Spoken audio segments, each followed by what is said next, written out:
Good day, everyone. Welcome to Unilorin Lifestyle and Entertainment YouTube channel. My name is Blessing Maradisa from Faculty of Education, Department of Chemistry Education, University of Ilorin. Today, we'll be speaking on healthy lifestyle, and the main subject of discussion is fitness and exercise. In this video, I'll be explaining health benefits, how to get started with fitness and some exercises, and how to get it better, the foods we should eat, and what it means to be fit, as well as types of fitness, as well as rest and recovery, and health benefit of exercise. Alright, so I'll be starting on this note that having a high level of overall fitness is linked with the lower risk of chronic diseases, as well as a better ability to manage health issues that do come up. Better fitness promotes more functionality and mobility throughout one's lifestyle. And in short terms, being active can help your day-to-day functioning. From better mood to sharper focus to better sleep. Simply put, our bodies are meant to move and they tend to function better when we are more fit. That said, it is also important that we know that there are many different ways to be fit, and fitness does not have a singular look. In fact, appearance can't necessarily tell you about someone's habits. So today I'll go straight to what it means to be fit. So there are 5 components of physical fitness, and the first one I have here with me is cardiorespiratory fitness. It is commonly used to measure body's ability to uptake and utilize oxygen, which feeds all of our tissues, the tissues in our body. So something that is directly related to your health and quality. Alright, I'll continue with the second means to be fit. Here I have with me musculoskeletal fitness. This includes muscle strength, endurance, and power. As well, we have flexibility, and this is the range of motion of your joints, the range at which we can move our joints to the right, to the left, up, down, to the back, and forth. Then we have balance. This is another means to be fit. This is the ability to stay on your feet and steady to avoid falls. Ability to stand feet on your own without resting on something or maintaining a poor balance. Lastly, on what it means to be fit, I have speed. Just as the name implies, this is how quickly or how fast you can move or change position. Alright, I'll be going to the types of fitness. There are few main components of fitness, all of which are important for building a well-rounded exercise routine. Below, as I'll be mentioning in this video, we'll discover the ones included in the physical activity guidelines, even for America highlight, as the component that should be included in weekly exercise. It is worth noting that many definitions of fitness include other components such as endurance, muscular endurance, power, speed, balance, and agility. Now, I'll go straight to the types of fitness that we have. We have aerobic, that is cardiovascular exercise. Aerobic exercise is the foundation of every fitness program, and for good reason. It is also called cardiovascular exercise or cardio. Now, this type of physical activities increases your heart rate and breathing rate, which improves your cardiorespiratory fitness. Exercise include activities like brisk walking, running, cycling, swimming, and other aerobic fitness classes such as kickboxing, such as tennis, dancing, yard, and jumping rope. So another type of fitness I would like to talk about is strength training. Strength training is an important way to improve mobility and overall functioning, particularly as you get older. There's a saying that as you age, you lose muscle mass, which can have a significant impact on the quality of life. So, strength exercise builds bones and muscles, and more muscles protects your body from falls and the fractures that can happen in older age. Okay, the definition of strength or resistance training is exercise it is designed to improve muscular fitness by exercising a muscle or a muscle group against external resistance. Activities that answer this call include lifting weights, using resistance bands or your body weight, carrying heavy loads, and even straight nose guarding. Alright, so another type of fitness I'll talk about now is flexibility and mobility. Flexibility and mobility. Flexibility and mobility are both important components of healthy movement, according to the International Sport Science Association. However, these two words are not synonymous. Flexibility on its own refers to the ability of tendons, muscles, and ligaments to stretch, while mobility refers to the body's ability to take a joint through its full range of motion. So there is no specific recommendation for the number of minutes you should do activities that improve flexibility or mobility, such as stretching.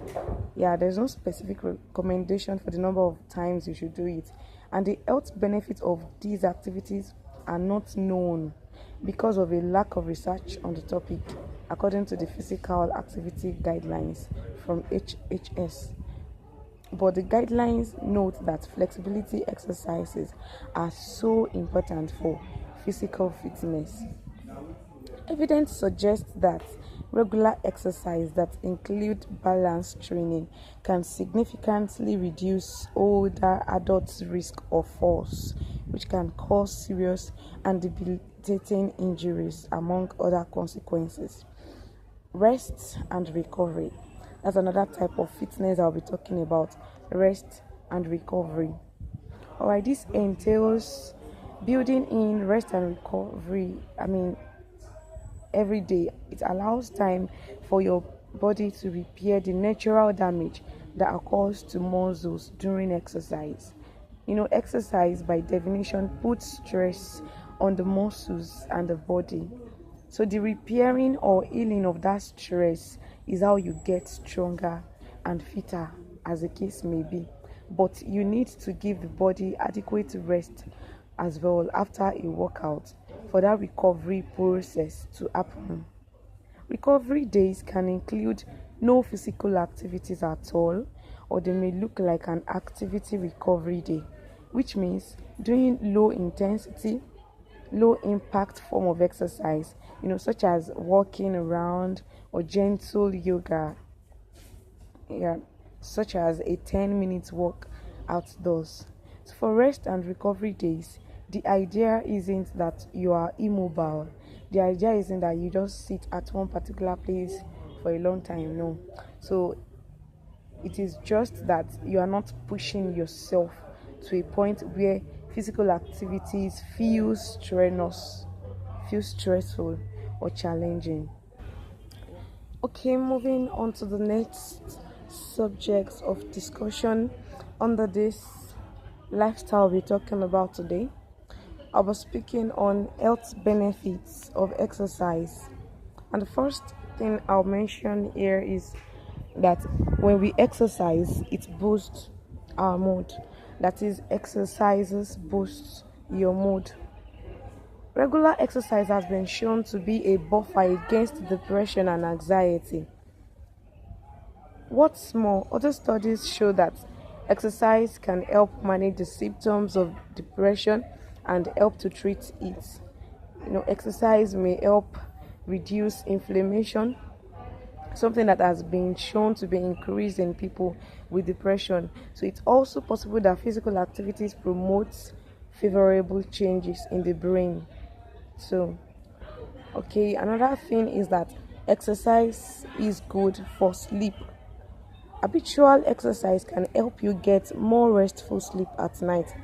Of 34 studies included in a systematic review now, 25, 29 rather found that exercise improved sleep quality and was associated with longer bouts of slumber.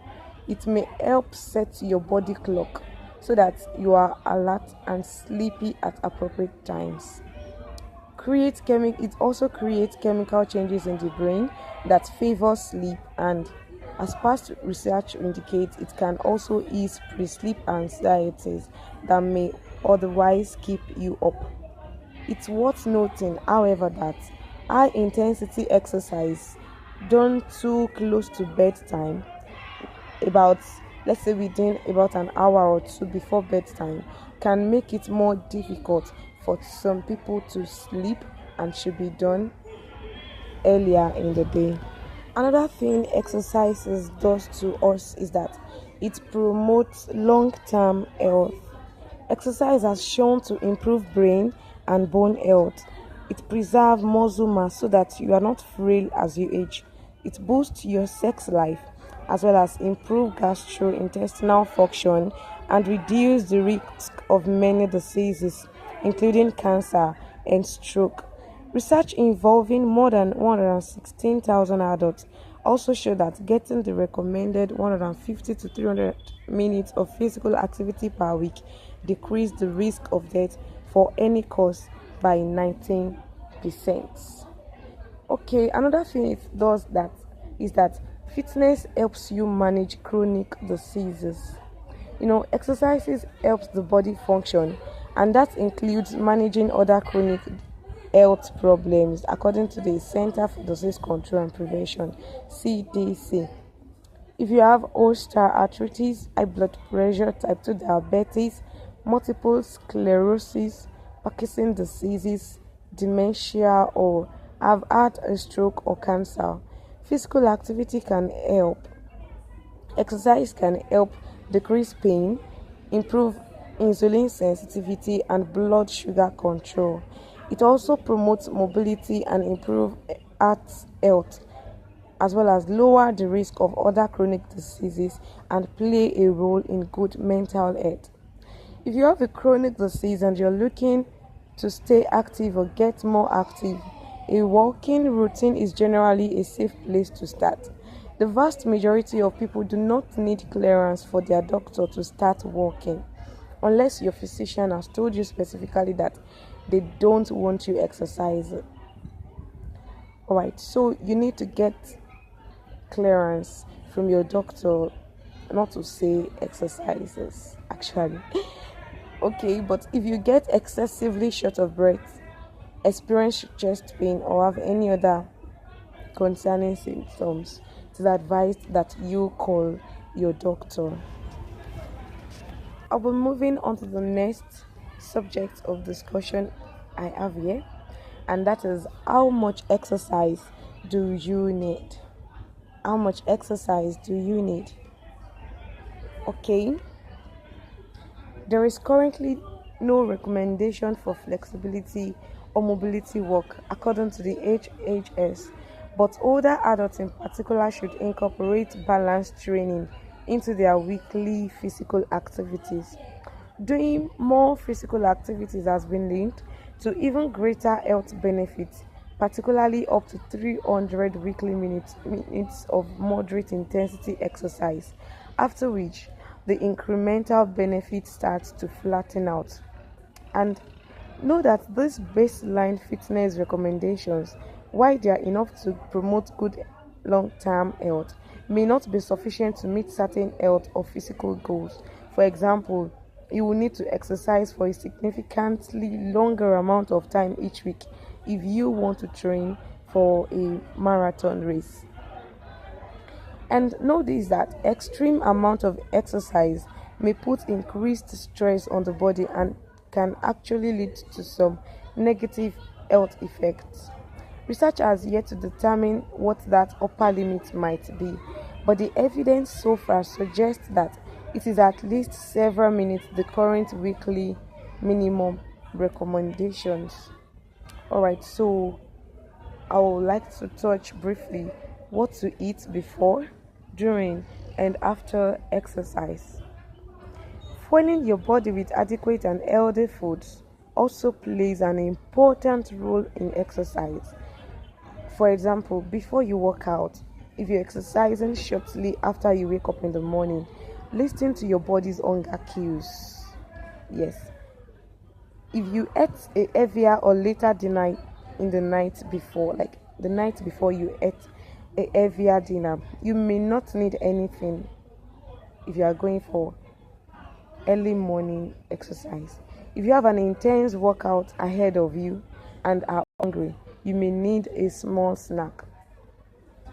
Eating easy to digest carbohydrates such as a banana or some cereal just prior to a workout, or a combination of carbs and protein, e.g., toast with nut butter 30 minutes beforehand, will fuel you up for the work ahead. If you recently ate a meal, you may be able to skip the snack entirely. Now, for during your workout, shorter workouts don't require main exercise fueling, but longer bouts of endurance exercise do. Consume 30 to 60 grams of carbohydrate every hour after the first 60 minutes of exercise, according to recommendations from the International Society of Sports Nutrition. Sports drinks are one option. Now, for after your workout, a low to moderate intensity workout, such as a 45 minutes brisk walk, doesn't require immediate refueling, particularly if your next meal is not far away. Dico says that actually, but if you've just done a high intensity workout, or if you know you're doing another workout later that day, or a tough workout the next day, your body will need fuels. So it is recommended that you eat half a gram of carbs per pound of weight plus 10 to 20 grams of protein. Okay, so our next line of discussion under this topic, this particular lifestyle, healthy lifestyle we're talking about, another subject of discussion is tips for getting started and staying motivated to exercise. It can be tough to get into and stick with an exercise routine. So, here are some tips that can help you stay motivated for the exercise. The first thing that is advised is that you break it up.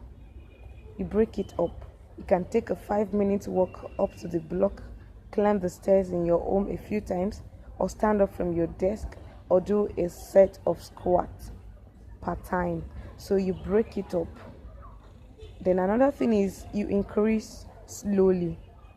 Jumping into a busy and intense exercise routine can set you up for mental and physical burnout, and it puts you at risk of injury too. So it is advisable that slowly increasing the duration and intensity over a period of weeks or months is advisable. Alright, another thing is do non-exercise exercise. That is, do you count playing with your kids in the backyard, cleaning the house, doing yard work, dancing in your kitchen, and taking the dogs out as exercise? You should, because they can all count towards your movement quota. Alright, so see to those everyday activities as opportunities to help you get fit and keep you moving. Then the next thing I have here is that you schedule it. Exercise is as important as any other activity. And while small boats are good, you will also probably get to a point where you want to do longer durations. And that's where looking at your schedule, finding a time that works during your day, and adding it to your calendar comes in. Alright, the last thing I would like to speak about under the tips for getting started and staying motivated to exercise is phone a friend. Working out with a friend can stroke your motivation.